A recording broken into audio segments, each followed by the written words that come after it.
In ancient Egypt, the throne wasn't just a seat of power, it was a divine right, passed from father to son. But what happens when that line snaps? What happens when a king dies young, with no heir to fill his place? In 1323 BC, that's exactly what happened.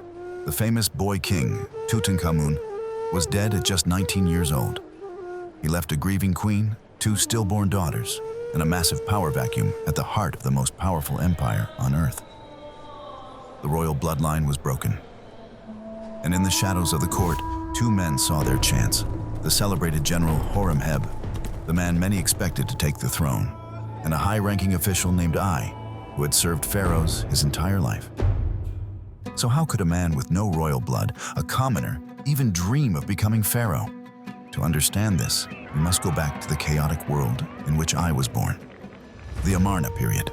This was a time of total religious upheaval. The pharaoh Akhenaten had thrown out Egypt's entire pantheon of gods to worship just one, the sun disk, Aten. And through all of it, Ai was right there in the thick of it. He wasn't just a servant. He was a master politician, holding titles such as overseer of all the horses of His Majesty and fan-bearer on the right side of the king, which essentially meant he had the pharaoh's ear. But his most curious title was God's father. What does that mean? Well, many historians have a fascinating theory that Ai may have been the father of Akhenaten's famous wife, Queen Nefertiti. If true, that would make him the grandfather of Tutankhamun's wife, Queen Ankhesenamun. But Ai was, above all, a survivor. When Akhenaten died and his new religion fell apart, Ai quickly shifted his loyalty to the new boy king, Tutankhamun. Alongside General Horemheb, Ai became one of the 2 most powerful men in Egypt, the real force behind the throne. As Tutankhamun's chief advisor, Ai helped restore the old gods, erasing his former master's revolution and earning massive political points. For 9 years, he was the steady hand guiding the kingdom, all while patiently waiting in the shadows. Tutankhamun's sudden death left Egypt dangerously exposed. General Horemheb, the powerful commander of the army, seemed like the obvious choice to succeed him. But he had one major problem. He was hundreds of miles away on a military campaign in Syria. Ai, on the other hand, was right where he needed to be, in the capital, at the center of the chaos. And he moved fast. In ancient Egypt, the man who buried the king was seen as his symbolic heir. Ai grabbed that chance with both hands. If you look at the carvings on the wall of Tutankhamun's tomb, you won't see General Horemheb performing the sacred opening of the mouth ceremony. You see Ai, he's shown wearing the leopard skin of a priest and the blue crown of a pharaoh.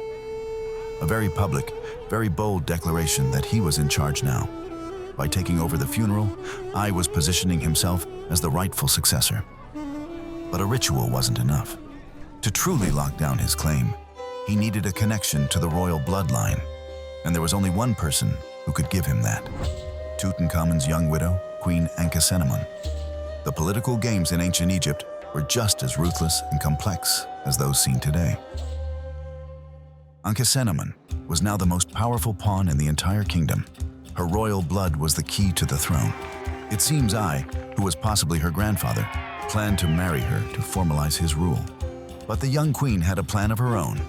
In a move of pure desperation, she did something no Egyptian royal had ever done. She wrote a secret letter to the king of the Hittites, Egypt's mortal enemies. A reference to the letter, found centuries later in the Hittite capital, is stunning.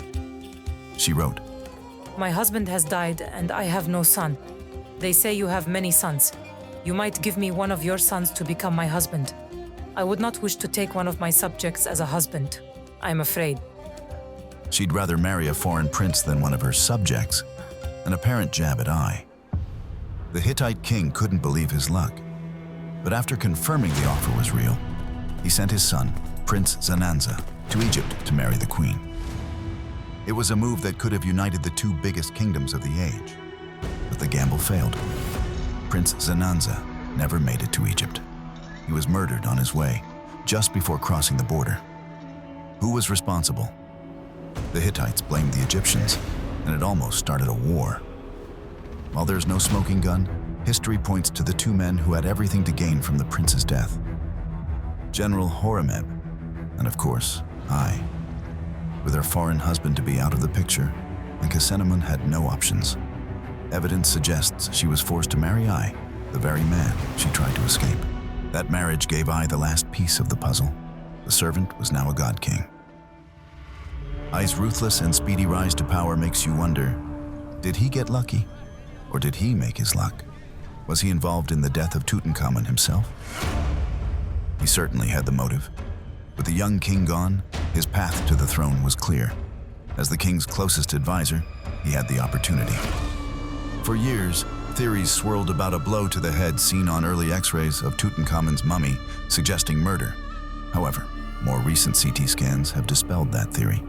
They show that Tutankhamun likely died from a terrible leg fracture that got infected, which was made worse by several bouts of malaria. So while there's no hard evidence for murder, the cloud of suspicion has never really left Ai. He benefited most from the king's death. He outplayed his rival, and he backed the queen into a corner. Whether he was guilty or just a brilliant opportunist, Ai played the Game of Thrones with deadly skill, and he won. Ai's time as pharaoh was short, only about 4 years. He was already an old man and mostly just continued the work he'd started under Tutankhamun, stabilizing the country and restoring the old religion. He even commissioned his grand tomb in the Valley of the Kings. But Ai tried to secure his legacy. He named a successor, a military man named Nachtmin, who might have been his son. This was a direct challenge to General Horemheb, the man he'd cheated out of the throne 4 years earlier. It was one last political gamble, an attempt to start his dynasty, but it would be his undoing. When Ai died, Horemheb, backed by the entire army, finally seized the power he felt was his all along, and his revenge was total. Horemheb launched a campaign to erase Ai from history. Ai's name and image were chiseled off monuments all over Egypt. His royal tomb was desecrated, his sarcophagus smashed to bits. Horemheb sought to discredit Ai as a fraud and an illegitimate ruler, erasing him and the entire Amarna period from the official record as if they had never existed. For thousands of years, Horemheb's revenge was largely effective. Ai became a forgotten king, a brief footnote in the story of the boy king he served and the general who replaced him. Ai's story is a chilling reminder that in the world of absolute power, the line between a servant and a king can be as thin as a dagger's edge. What do you think? Was Ai a brilliant strategist or a cold-blooded usurper? Let us know your theory in the comments below. Stay in touch for more stories about the ancient world's most incredible figures. Thanks for watching.